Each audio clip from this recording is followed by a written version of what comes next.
are now listening to Talking Transparency, the podcast where transparents talk transparently. Hosted by Thea Ross, Melissa Luxon, and Cody Connor.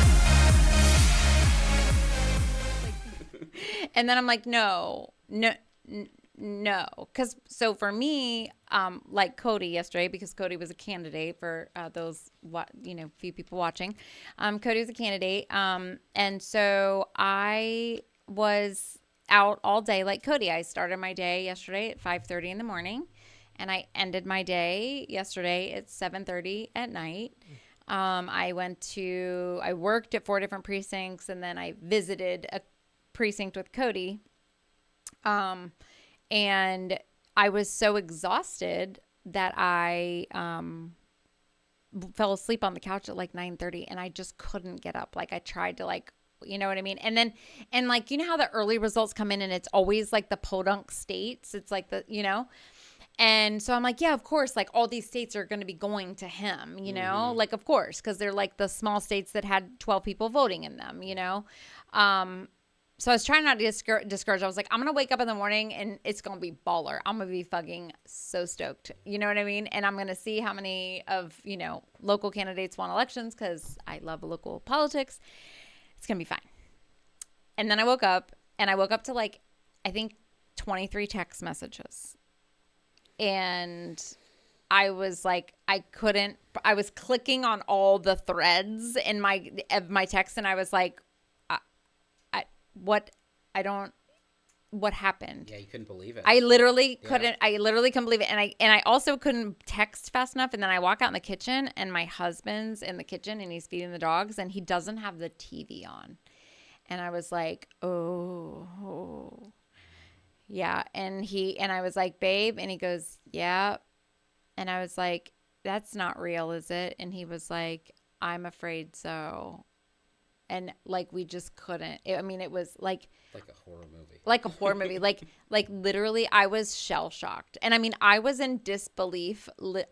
Probably for 45 minutes. I was like, no, that's not. I'm still in disbelief. Me too. Let me be very clear. Like I admire all the work, and like the work, putting yourself into the work, I feel like makes sometimes the wins and the losses easier, more exciting also. But last night, I don't know if it was easier or worse. We were out collecting signs. Went around and collected those signs, try to clean up the mess because that's the law, as we were trying to do it. But then also, after it became apparent, probably around 12 or 1 p.m. last night, where it was like the path is narrow, the Democratic insiders in the green rooms were staring 1,000-yard stares, all of those sorts of things manifested, I started getting messages from transibs, from folks who are scared. Maybe some of y'all are listening right now. We're actually live for a change, so maybe I can speak directly to you. It's the sort of thing, I had conversations, phone calls with people who were distressed, who were having a really hard time. And if you're having a hard time, I want you to know that there is support. There are people that you can reach out to. The Trevor Project has got extra people who are here to support you. And the reason why we wanted to host this podcast, we were planning on doing this tonight regardless, win, lose, or draw, is to make sure that we're spreading a little trans joy. If you're struggling finding that, there's other organizations like the Trans Lifeline you can reach out to. That's very specific, knowledgeable, and trained specifically with trans issues. And again, we hope that you'll reach out to us. We hope that you'll like and follow. We'll hope that you'll follow the work that we're doing. And if we can assist you, if you're in the Hampton Roads area, Virginia, or you need assistance, you can apply through our trans wish list, because it's something that we're trying specifically to do to fundraise and try to build a community to make sure that we can be there for folks. We can't be there for everyone all the time, but the more that we come together, the more we organize, the safer we're going to be, because even if we won this election, right, we would need to continue to organize and to build bulk wards. We're already experiencing shortages of essential medications, never mind things that we're facing, and we're going to continue doing that work, and we're going to be there together. Hopefully. So if you're watching, follow, let's keep doing this work, and don't give up. And I'm sorry if that sounds a little bit plabum. I want to be like very honest. I'm scared. Oh, it's like. But we're not going anywhere. You ever watch Game of Thrones? Unfortunately. Yes. I'm black, but I still have. That's a weird thing that I do. I know others. Okay, good. You're not alone. You're not alone. Start a Facebook page. I feel like the first time this happened was like when, Robert Baratheon died and they chopped off Ned Stark's head, like. Oh my God, the very first episode, And basically. then, like, the last few years have been like the part where like Ned Stark's son like gathers up, becomes the king of the North, and he's marching down. Yeah. And then like yesterday was the Red Wedding. Yeah. Yeah. Yeah. Yeah. Like that's. Wow. I hate that analogy. That yeah. it fits too well, and it makes me very, very upset. Yeah, for sure. They're definitely, it's the White Walkers that we're The trying to unite everybody against so we can... Wait a second. Wait a second. Wait a second. The White Walk, like, wait a second. What is happening? Are we like human, like real life Game of Thrones right now? No, we're living in the fantasies of, Oh my God. you know, rich industrialists of the 16 and 1700s. We're living in something that got thrown down through the ages, has been rolling for a really long time. Yeah. So it all seems weird and like we're in the Matrix because we are building this reality like off of paper. We are really building this reality for each other. And so Right. it's going to mirror fiction in so many ways. It's something to remember because a lot of these things, they are set in stone. They seem like natural laws, but they're things we made up and we can change. Right. Things about the economy, things about Yep. capitalism. There's Yep. many different ways to organize, but we organize our societies. But yeah, there are things. That's why it seems so weird and like, oh I my know. God, this is uncanny. You're right. You're right, Yeah, Ty. and it's just disorienting. Disorienting, right? Because yeah. you have to. That's such a good word. Yeah, It is. You have to change the strategy of the conversation so much, right? Yeah. Because obviously the same conversation hasn't been effective with enough people. Yep. Yeah. And so that's one of the real things to be thinking about right now, you know, and be focused on healing. And in a lot of ways, it's just preparing. I think, you know, a big part of it is because, like you talk about that fiction and the leaning into that fiction. Yeah. I think because reality in so many ways has become, you know, so close to that, right? Like we look at laws that where in some states where supporting the social transition of a minor is child abuse. Yeah. And so experiencing that, you know, the idea that can, you know, it's not that the wall didn't happen. Yeah. Right. That we're going to have to perhaps come up with strategies to counteract that, to help deal with that. To counteract that fantasy. Yeah, That That fantasy. With our own. Exactly. Exactly. Well, I mean, it's you know, because the truth is we live in that fantasy. That fantasy is our reality, Yep. right? Even if it's a created reality, it is the reality. It's what we're experiencing. And so how do we now, with the current situation, begin to once again chip away at changing that reality? Right. I think it's in these moments, it's also something that I think of is I think about the state of the country before Loving v. Virginia, and about how when interracial couples loved each other and had families and organized themselves together, that they had to hide, that they were criminalized, that they were facing being, and that was only within our lifetime. Was that 1950, 1951, 1952? And that we may be criminalized. We may be pushed, we may be battered, our families are people, but that we are still human beings. Right. And that history may repeat itself in ugly ways, but that we will ultimately come through this, that justice will ultimately prevail, but that it may get darker before it gets lighter. Sure. It is, and that's really And what we'll it is. find a way. It's you are defeated when you give up, right? Right. It's just, you know, having to change the strategy of resistance, right? Because you do kind of feel when you look at, you know, the arc, right? Like this was very much we felt like we were reaching a better spot. That,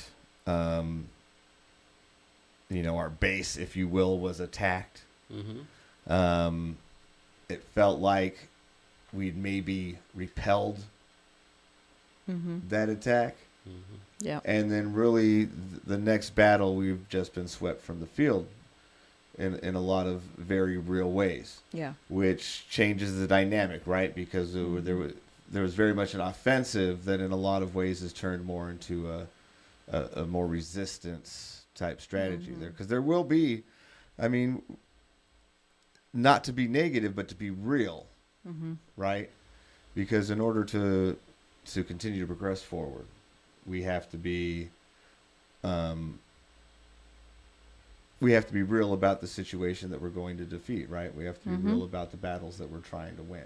Right, and we have to be real about the strategies that didn't work in our That's- strategies of resistance before. Yeah. We have to be very honest with ourselves about that. If we're not, then Yeah, we can't stay doing the exact same thing Right. and expect a different Different result. result. Like before we got this result, we didn't know, but Right. this result has been very clear that whatever it is, whether it's voting, I mean, whether it's just selling people's human rights for more money, whether it's maintaining the fictional power structure of trickle down social economics, whatever it is, clearly, at least the current form of our strategies have not been as effective as we need them to be. Correct. Let me be That's more right. specific about these strategies that have failed, because I mean we're talking about in this in vagary, but let's talk about the centrist strategy. Let us talk about the conventional wisdom that we've talked about many times on this podcast that has constantly been pushed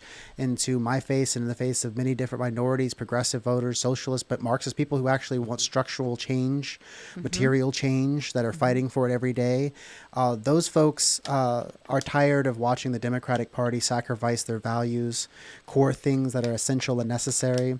Like when Barack Obama won in 2008, he didn't win by saying, oh, we're going to do a focus tested mean test 48 state. We're going to put in these different economies. He said we're going to get health care for every single American. we're going to codify Roe. We're going to close Guantanamo Bay. And we won. And you know what? A lot of people told Kamala Harris, back off of it. You're too spicy. We're not going back. Oh, that's a little too saucy. What we have to do is we have to appeal to these moderate Republicans. We need to pull them off of Trump because they're so turned off of him. And the well-paid consultants, the people who literally get paid millions of dollars, a lot of those who were given those 1,000-yard stares on those green rooms, they need to have every one of their contracts audited. Every single one of them needs to have a serious come to Jesus, but look in the mirror and ask themselves, is this the structure that's going to be perpetuated into perpetuity to support our entire party, or are we going to have to change? And I think we're going to have to change because we cannot continually appeal to a party that will lie, say outrageous things, fail to deliver them and keep lying, attack minorities, attack vulnerable populations, and then not rise to that and then meet that. We can't be like, well, we still need a strong Republican Party.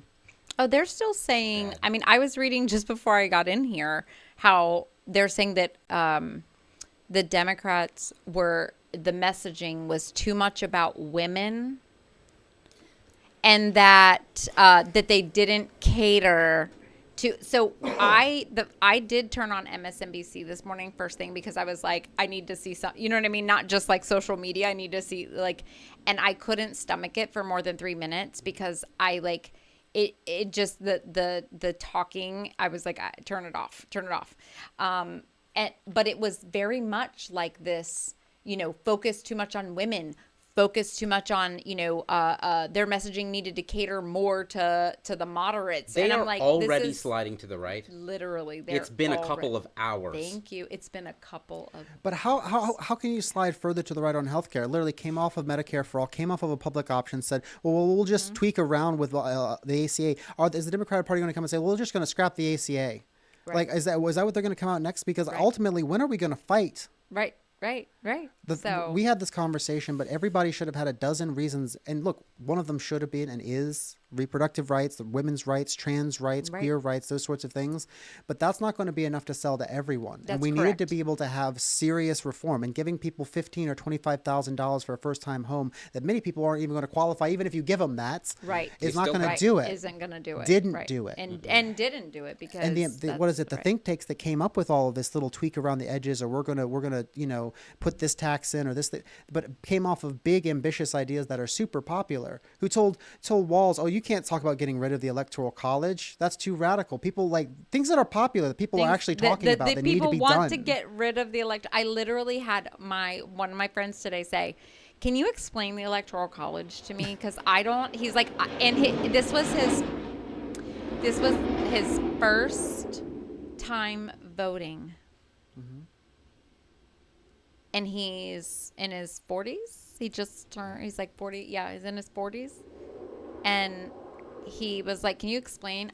Why?" He's like, "And this is the reason why I don't vote." He's like, "I have not voted." He's like, "And then this." He's like, "The first time I vote, and I actually vote." I mean, I had to talk to him to get him to vote. Like, I had to shame him basically to get him to vote because I care about him, and I was like, "And I know you care about your kid, and now your grandkid. Like, you need to go vote." And so, yeah. But okay, let's fuck Trump. Fuck all this. We can't do shit about this at this point. But No, I mean, really, but there's good things that happen because y'all know how strong I feel about local politics. Shout it from the rooftops. Local politics is what matters. Listen, Donald Trump, we're not going to feel the effects of the Donald Trump presidency, like really feel it to where the people that voted for him will actually feel it for another 24 months. Okay. That's just the reality, right? I mean, now I'm not saying that trans people, yes, we are going to feel that it probably immediately because he's probably going to executive order something. But when we're talking about the economic portion of that, like we're going to feel that in 2 years. The local is where we have to really, we really just need to focus on local because we can't do shit about this federal, right? We can't. And other than protest in the streets, which I'm down to do. I'm down to do that. Okay. Just making that clear. But y'all, we almost took back the school board. I saw that. And had the Republicans not done their lawfare that they did with getting John Sutton off the ballot in District 3, we would have taken over the school board. And we have been fighting this fight for a really long time. And we have we won some solid seats. Matt Cummings in District 7, Melinda Rogers in District 5, which was that was such a difficult district. I mean, everybody was basically saying Melinda can't win that district. The Dems literally just left her, they left her on her own to go, and just much like they did with Cody, because they were like, you don't have a shot in this district. We're not going to put any resources into you, because that's something that has to change in politics. Is because these people are making these federal laws and things yes, they have impacts, and I'm terrified with what these federal laws can do and the impact of the federal laws, but it takes them a while to get their shit together, you know what I mean, even at a federal level. So I'm just it doesn't take long for them to get their shit together at a local level that affects our kids, and that's what's scary. And so now we've gotten to where we're almost, we just have a couple. I mean, we're going to flip way more seats than just, the ones we need in 2 years. But in 2 years. I mean, and that's really the big thing is in the meantime, because that's kind of where we've reached as a point is we kind of have to let them see. That you see for themselves, fuck around and find out, when that's. a kid won't stop eating too much candy and they have to get sick and throw up. Yeah. And it's like that in a lot of ways at every level, because even it's that 24 months. Because even at the school board. Yeah. We almost got it, but we still need another election cycle. We need 24 months. Yeah. And so we need we need to be really focused on a lot of what we've been doing. Same thing we've been doing. Continuing to create safe spaces Yep. places that, we can be and we can find joy, because that's how you continue to survive to fight another day. And I've met so many amazing people through my activism with school board. And like, I wouldn't be sitting here today if literally not for like our activism with school board. You know what I mean? Like, we wouldn't know each other. Like, I don't know how we would have, I feel like everybody would cross paths that are supposed to, but like, No, I hear you. know, No, so I feel like the work that you've done and the work that we're doing and the work that what we're doing together is organizing our community. The thing that I think that we have to hold on to right now, we can talk about 2 years from now. We can sit here and catastrophize about the worst scenarios of what Donald Trump will or won't do with the exos or with having the House and the Senate, all sorts of different things. But I think that what's going to save him, was always going to save us, even under a Democratic administration, was organizing and making sure that we're holding those spaces. And that's why, it's hard, but tomorrow we're going to host a trans family dinner. And it would And be, we're gonna host how those much spaces. worse would it be if there wasn't a TFD tomorrow that's right. Exactly. and on the 17th? And yeah, and that's how you break out of that protest versus vote dichotomy. Right. That's right, it. Am I going to protest? Am I going to vote? Right, yeah. These are the things that we really need That's to do. right. We need It wasn't to organize. until I got involved with the Callus Coalition that I could see how much value could come out of something like a trans family dinner. Yeah. And that revolutionized my view of revolutionary activity. That's awesome. And that is really, and I am an evangelist for it now, that kind of thing is a way, and those are the things that need to be thought about, not just by people who are doing the TFD, but also by activists in the party and people like that, to really think about alternative strategies that are for building more community. holistic, for building community, so that we have the networks. well, We just have to have the understanding networks in the community. we can't wait or expect somebody else to make us safe or create a safer space or all of that. We work for that, but if we're not willing to build it, we have to build it ourselves for it to really exist. If you can't find it, if nobody else will do it, if it doesn't there, then build it yourself.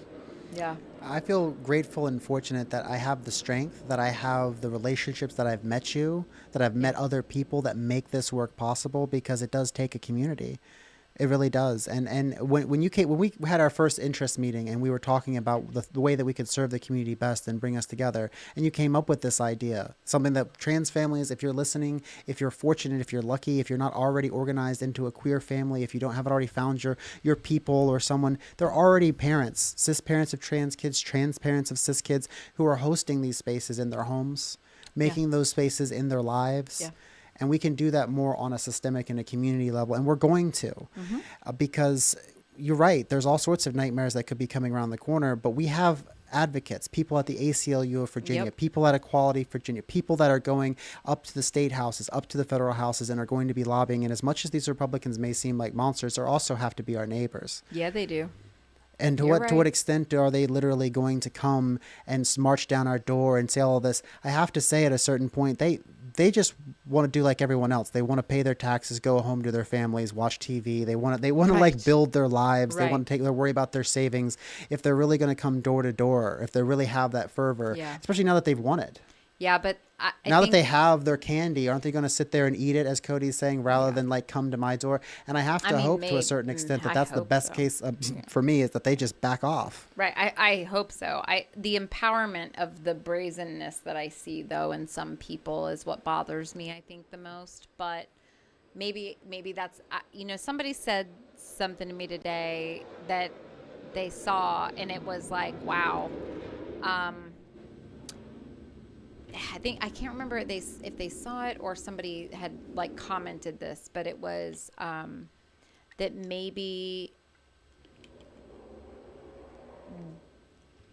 this needed to happen to prevent bloodshed. I mean, that argument has definitely been floated. People were worried about all of the conspiracy, literally Trump thumping up all of this anger, all of these people ready to, like, as soon as Kamala won, or if it was by a narrow margin or whatever margin, to go into the trenches. That white rage, man, is powerful. Yeah, and I mean, I listened to a lot of Alex Jones because I started listening to another podcast that talks about what Alex Jones says and kind of puts it into perspective for a leftist audience so they can see exactly what he's talking about. Right. Because people think of him as a crazy kook, but what he is he's a transphobe. He is a homophobe. Yep. He is a religious nutcase. And he does a lot of stochastic terrorism. Oh, the stochastic lot. terrorism is exactly what I've been afraid of. And what he was talking about all the way up to this election is, I already got the information from the Patriots. They're going to steal this election. And when they do, the Patriots will not be in charge. And when they're not in charge, that means that you Patriots have to take it upon yourselves to be in charge. And you all have to take, I'm not encouraging violence, he says, and then goes on to say more and more of that shit. It's the insightful, Then goes on to right? encourage violence. Encourage violence. To encourage but violence. saying, hey, stop the steal. And so, So maybe now that it's not been stolen, they ain't got nothing to be mad about, and they can go back to eating their Hot Pockets and, That's some wishful thinking. Yeah, I'm gonna be honest, it as is we're sitting wishful. here It talking is about wishful I'm not thinking thinking. that's that. I know, I was about to say, I'm on Thea's side when it comes It's to not. that is not a that's not it's not it's something you can think about, but it's not something to entertain. Because it doesn't matter. Yeah. They're not trying to get psychologize them and pathologize them is not For going to sure. help. Yeah. They are very hateful, they are very driven, and they do want to do the terror. I mean, you have to be real. You have to expect a certain amount, at least a certain amount of what they said they want to do to be done. To be done, yeah. I mean, and understand that there is literally nothing at this point, at least for the next couple years, kind of in the way of that. They can basically do what they want, and so you're going to have to expect a certain amount of that, especially because it's not like all of these people that voted for them. There's going to be a certain base that are going to say, hey, you said you were going to do this. Oh, yeah. And there is going to be little to no reason for them not to. Right. And so, we do have to acknowledge that part of the reality. We hope that it's as moderate of actions as it can be, but we have to acknowledge that there will be, they will do some of the things they said they're going to do. Well, maybe they'll pull a Democrat and say And that do the parliamentarian said that they couldn't do it. Yeah. Or many other excuses. Let's hope that they follow that blueprint. Right. We need a strong Democratic Party. Yeah, Let's maybe Trump will come out and exactly. say that. Yeah. Well, we do need a strong Democrat. Yeah. Oh my God. Bipartisanship now, bipartisanship forever. Yeah, right. They don't eat babies. Yeah. I don't think it's gonna. I'm sorry. I don't mean to be so cynical. But I mean, The Cougars are going to eat their here's faces. the thing is literally. you do have to acknowledge that truth to a certain extent, because you do have to make sure that your actions are acknowledging that, right? Yeah.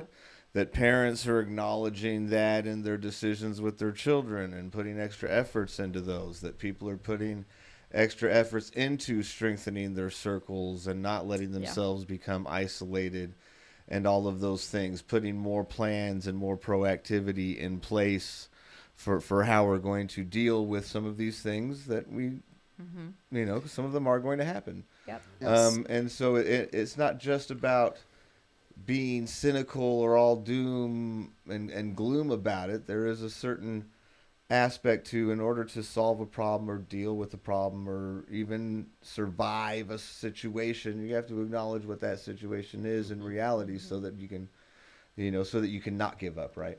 So that you put yourself in a better position to succeed and survive and do all of those positive things that you want to do in the future. Because it's, that's how you win a fight, is acknowledging what it's going to take to win. Yep. And how are we going to get the specific steps unless we go through that process? So That's exactly right. I do think that the overall framework, we can discuss at least the framework in the area of the framework. And one of the things that I think we talk about all the time is focusing on joy. Joy is not something that you can bottle. It's not something that you can manufacture even sometimes. It's something that happens. It's an action. It's an experience. And being and holding these spaces are not just for grieving and mourning, which we will be doing a lot in the coming weeks. But we'll also be organizing. And within all of that, we will find moments of joy. And if you're listening, and if you're across the country or you're somewhere else, I encourage you to reach out to your LGBTQ center, your LGBT life center, whatever is in your area. If it's not within your area, reach out to on your Discords, reach out to those communities and hold those spaces. Make that time within your life, because it will pay off. not just because it's going to give you praxis and solutions to all of your problems, but because it will help you access that joy that you will need to sustain whatever the solutions are coming. And to these specifics, we could be specific. You know, you talk about 24 months. I'm sure 24 months to when we talk about economic considerations on a certain level. But what about the economic considerations of folks that are already living in states that have been persecuted, as Cody has said, that have already fled other states, whose families are divided and split apart inside the United States, and the very real prospect that, you know, if something does go wrong, there's no Justice Department to come. There's no Supreme Court that's going to save them. And if they live in the wrong area, there's no federal appellate court that could potentially even overrule. So that the point that they just literally have to flee. The economic impacts of that is immediate.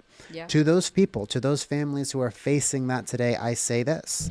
Please connect with organizations like the Rainbow Railroad and other organizations that specifically help LGBTQ folks escape places where they feel that they are unsafe. Understand that there are organizations that are doing this work. And also, if we can assist you, especially if you're coming to the Hampton Roads area, it would be my pleasure. It is my mission. It is all of our missions to hold those spaces, and we would welcome you at our dinner table. We would welcome you in our spaces, and we encourage you to hold spaces for trans family, because until we get specific actions, and there are organizations working on the ACLU, all the different national organizations on specific legal challenges, specific steps that will be able to build those bulwarks. The only thing that you can do is build your community, your support network, strengthen it, reach out. If you haven't texted that person in a while, please do so. It's worth it, and that's what's going to keep us safe. You want a better solution? You want a better plan? Give me a little time. Yep. Yeah. Nice. Here. To speak to bookend that message, which, by the way, please do let that sink in, because it's really important. I'm kind of an anime fan, and so I was rewatching Dead Man Wonderland, which is this 2010 anime, and basically takes place at a private prison where they're forcing inmates to fight each other. So the main character gets linked up with this revolutionary organization that is trying to bust people out of the prison. So he goes down to the little place, and everyone's sitting around playing cards. They're laughing with each other. People of all different kinds of descriptions are down there. And then the main character says to one of the revolutionaries, says, "This is a lot different than I thought your organization would be."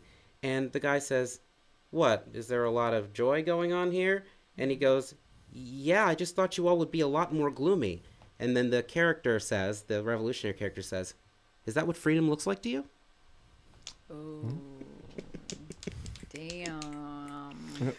No, freedom does not look like that. It's not. It is not gloomy. We have to foster that sense of joy, and even in a fictitious version of this dreamed up in Japan, they can acknowledge and understand that. You know? That's powerful. It's really been impressed to me this year just how important that actually is.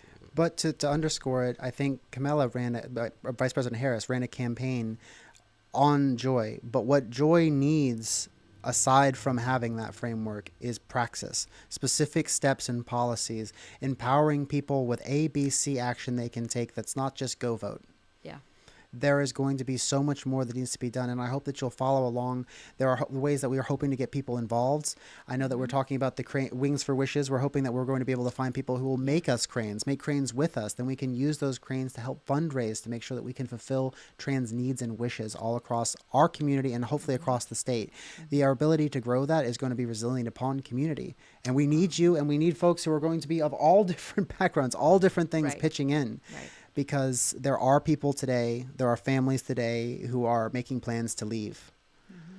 And where they land in some of these safe states, because we do have sanctuary states, thank goodness we have sanctuary states, we need to make sure that they are welcome. And I'm hoping through all of our advocacy, through the advocacy that's happening in Richmond, we will continue to make sure that Virginia, while not necessarily a sanctuary state yet, we're going to win that governorship in a couple of years. Listen. Next year. We do have very good protections for trans folks, with the exception of what's been happening in the school board. With the exception of schools. Which is, again, very conditional to your locality.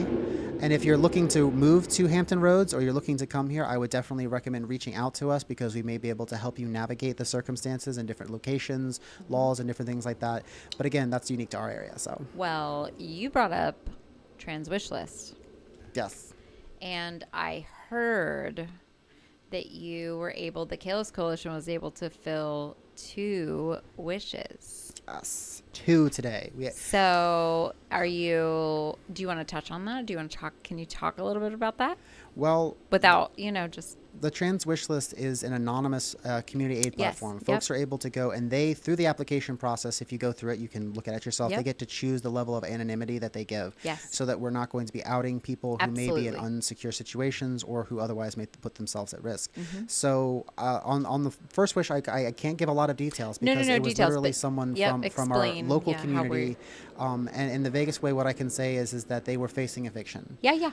They have helped a lot of other people. They have done a lot of work in community. They've done a lot of things to uplift people that I look up to. Mm-hmm. And without a program where they could go ask for assistance anonymously, they might not have a place next week. And then we would wonder what happened to them, or they might have to move into family.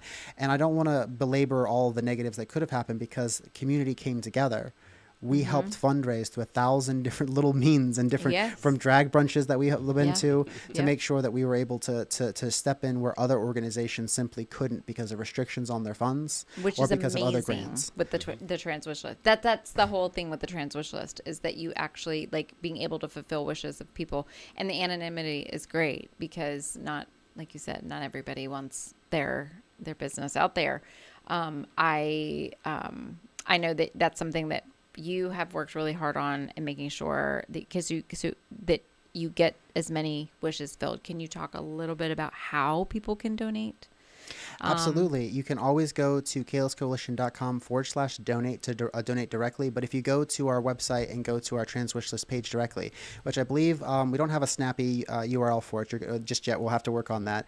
But you can go to our programs page. There are links to donate specifically. When you donate through the form for the Trans Wish List, that gets specifically earmarked within our own budgets and such to make sure that the 90%, upwards of 90% goes directly to trans wishes. If you donate directly to the Kales Coalition, it supports all of our operations, our trans family dinners, our Trans Wish List program, and other things. But that's one of the best ways to do it. Obviously, also membership, if it's the type of thing that you would want to kick in. Not jet noise. No jet noise. Not please. jet noise. We have enough jet noise. But at $5 or $10 a month is the sort of thing that helps us sustain the ability to do this because there aren't magic grants that are saying create safe spaces for trans. Yeah. There should be. We're There working should on be, it. but yeah. So that's kind of the thing. And the other thing that we were able to do was actually vehicle assistance today.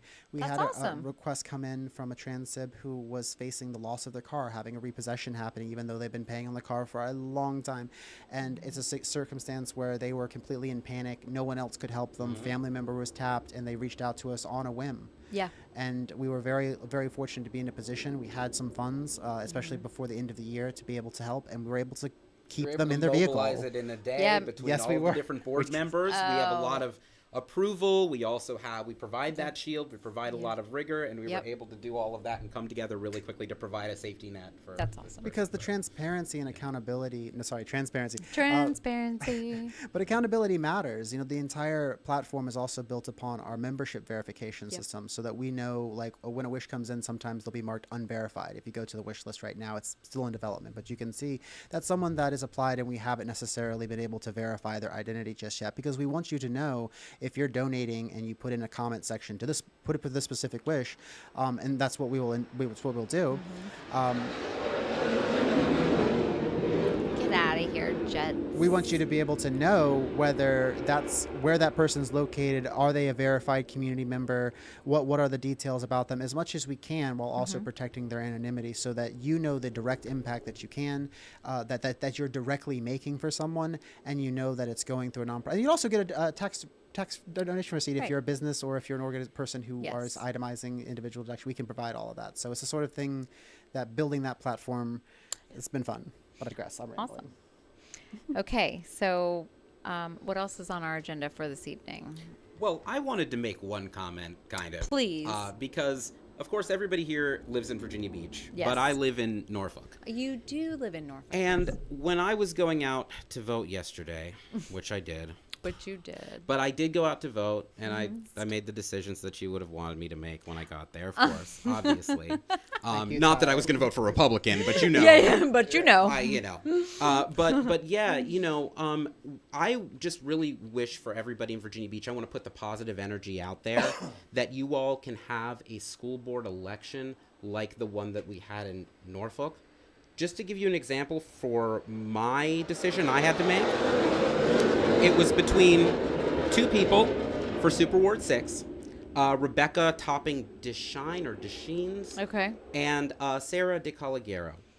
And I think that the kind of fascism that was on the ballot was the exact kind of fascism that should be on the ballot for a public school, which is one of them, who I did not vote for, by the way.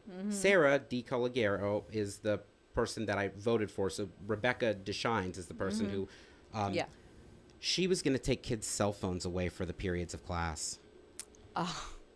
That was the biggest issue on the That ballot. was it? That was the it. biggest No one was issue. talking about bodies, bathrooms. Nobody was saying there was porn in libraries. No one was saying there's porn in libraries. Oh, they both had something to say about textbooks, which was that they just want to update them. So both of them are going to have different strategies for updating the textbooks. One of them is going to create a little task force between the PTA so they can update the textbooks to be, more current. And Right. the other person said we need to get more funding in to upgrade the textbooks so that they're newer. I am extremely... And that's it. Extremely jealous. Yeah. Envious. Whatever. I voted against fascism. Yeah, I said, you no, did. let the kids have the cell phones. Let They the can be kids professionals. have the cell phones. Give Hell the kids. no. Let me. You know what? I do need to touch on the cell phone thing with schools just really quick. Like, this is just my own little soapbox, but nobody's addressing the fact that parents are having a lot of trauma from the active shooter situations and all the school shootings that have happened. And I'm sorry, but if my child was still in school, like, I would definitely refrain from sending stupid text messages that I shouldn't be sending my kid in the middle of the day. Memes and shit that I think are funny, that are definitely disruptive to their school. And I, as a parent, was definitely guilty of that. But mostly Savannah was texting me. Will you pick me up? I'm bored. Come pick me up. Yeah. Or here's a meme. But nobody's talking about that. Like, I wouldn't, if my kids were still in school, like, I want my kids to have their cell phone. Like, I don't want my child to not have a cell phone and not, I mean, sorry to be morbid, but like, I want my child to be able to call me if something is my happening. kid took their cell phone to school for 2 days. Yeah. And I got a call that they were in the bathroom for 45 minutes playing a video game. Oh, no. Okay, that seems like a problem. So, But also, I feel like that's my take on it. Okay. All right. real. Okay, real. well. Heard. I know. That's out there. That's out there. Okay, well, anyways. Hopefully right. that'll turn around That'll for you turn all. around You'll get for- right where we'll we're get at. right where hopefully. we're just talking Yeah, right. about, Like really just rather be arguing about cell phones. And than, not, because the next thing's going to be vouchers, school choice. Yep, That's school what they're choice pushing vouchers. for, That's yeah. going to be the next thing to hit Virginia Beach. Hit Virginia School Beach. Board. They're already talking about it right now. Are you telling me this whole time they were trying to get rid of public school? Yeah, can you believe the it? whole time. Can you believe I thought it? they was just Christian Valley. Okay. Oh, well, yeah. Can you believe it? Yeah. So, One of the things I definitely want to touch on is I Yes. want to ask Cody about the election because Yes. we actually have sitting with us tonight one of the candidates for City Council in District 8. Unfortunately, you were not successful in this bid, but No, I got do want to get nearly the 20% play-by-play. of the votes. nearly 20% Over of the votes. 1,000 votes. Yeah. I got over 4,000 votes. You 4,000 votes? Yeah. You got more. Yeah, you I got over like 4,000. yeah, Yep. yeah, like Okay. over yeah. 4,000 Yep. votes. Okay, I didn't see the Stacey final Cummings finals. bought his seat, basically. But anyways. So, Cody. Yes. I mean, my election, I was, prepared to win or lose. Yeah, we talked about that. We had in my had lunch. election, yeah. And so, it certainly was an experience. I certainly did get some support. Yep. And so we'll just kind of see where things progress. Yeah. I know, there won't be a seat that I could run for coming up until, 2026. 2026 for school board. Would Yep. be, and so, in the meantime, in the next year, I'm going to, focus on some of the things that I've been focusing on. Yep. Focusing on creating some stability for my family. Mm-hmm. Kind of maintaining, some amount of normalcy Yep. in my home. Focus on, being active in the community and creating those opportunities for positive experiences and working with the Kalos Coalition and doing trans family dinners and helping fulfill wishes and you know, all of those things that you can keep doing. You know, it's funny because really throughout all of this day, there's been a fair amount of disassociation with the events of today. Sure, but my mood has maintained, is stayed rather almost eerily even. To be honest, like, should we be worried? There hasn't been a whole lot of like just real anger. Yeah. Because the truth is, as a father, right, as a friend, as a neighbor, what's more important than any of those reactionary emotions is that I stay focused on the things that I've been focused on for so long. Right. And making sure that those things still continue to happen, making sure that we still come up with more strategies and more ways to continue to make an impact, because regardless, this has happened. Yep. And so now what's important is not just like giving up, not, being in that dangerous motion of anger, because that's a dangerous emotion. It's really, you need to save that for the most desperate of times. Yep. And staying in a very useful, productive place, because at the end of the day, we have to survive this. Correct. We have to survive this. We have to thrive through this. We have to continue to do the things so that we are in a position to take advantage of what opportunities do present themselves, to help in the places that we can. Yep. Because that's where we need to be at. We need to live in that place of joy, and focusing on those places where we can, find those moments of joy and those moments of life. And where can you find that right now? We're everywhere. Everywhere. Everywhere. Everywhere. You can. The wolf that lives is the one you feed. Mm-hmm. That's true. And that's just the truth of it. I feel joy being here with y'all. Yeah. I'm more joyful I've been all day just being here with y'all, like, honestly. Yeah, life is hard. Mm-hmm. Bad things and good things are going to happen. Mm-hmm. It's not an if or a when. Sometimes those things are going to be terrible for some of us. Yep. But that's not what really the question is. No. The question is always, what are you going to do with that? Yep. How do you turn that into something beautiful? Because that's where the most beautiful things in life come from. So for anybody out there watching now or watch this later or any of that, remember that this is just a different part of the story. It's only temporary. Make plans. Mm-hmm. Make plans. Continue to create. Continue to share yourself and experience others, and show your joy and show your beauty, because despite what we may see right now, if we look close enough into each other and into others, we will find what we always find at the every one of these hard days, despite all of the noise. Yep. All literally. That every time trans joy defeats hate. Yes. Every time. And all the time, in all the ways.